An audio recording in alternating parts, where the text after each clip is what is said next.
امام علی علیہ السلام کا نہج البلاغہ میں خطبہ نمبر 64۔ دنیا سے بیزاری، خدا کے بندو اللہ سے ڈرو اور اعمال صالح کے ذریعے اپنی موتوں سے آگے بڑھ جاؤ، اور فنا ہو جانے والی چیزوں کے عوض ہمیشہ باقی رہنے والی چیزیں خرید لو۔ کوچ کے لیے تیار ہو جاؤ کیونکہ تمہیں تیزی سے لے جایا جا رہا ہے، اور موت کے لیے تیار رہو، وہ تمہارے سروں پر منڈلا رہی ہے۔ اور ان لوگوں کی مانند بن جاؤ جنہیں پکارا گیا تو جاگ اٹھے،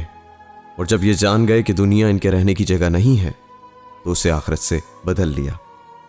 کیونکہ خداوند عالم نے تمہیں بیکار نہیں پیدا کیا اور نہ یوں ہی محمل چھوڑ رکھا ہے۔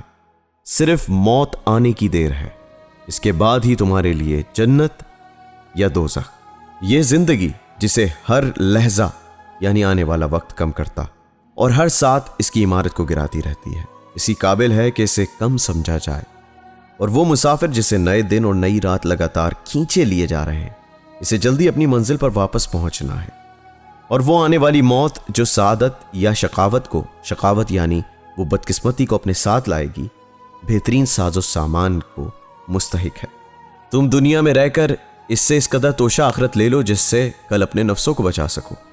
اللہ کا بندہ اپنے رب سے ڈرتا ہے، اپنے نفس کو نصیحت کرتا ہے، موت سے پہلے توبہ کرتا ہے، خواہش نفس پر غالب رہتا ہے، اس لیے کہ اس کی موت اس سے اوجھل ہے، امیدیں اس سے فریب دیتی ہیں، شیطان اس پر مسلط ہے جو گناہوں کو اس کے سامنے لاتا ہے کہ وہ ان میں مبتلا رہے، اور توبہ کی امیدیں دلاتا رہتا ہے کہ اسے تاخیر میں ڈال دے، یہاں تک کہ انتہائی غفلت میں موت اچانک اس پر ٹوٹ پڑتی ہے۔ وائے حسرت اس غافل پر جس کی زندگی ہی اس کے خلاف دلیل حجت بن جائے اور اس کے بد نصیب دن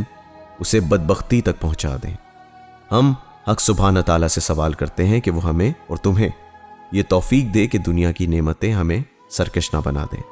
اور بڑے سے بڑا فائدہ اپنے رب کی فرما برداری میں کمی نہ آنے دے، وہ مرنے کے بعد نہ شرمساری ہو اور نہ رنج و غم کا سامنا کرنا پڑے۔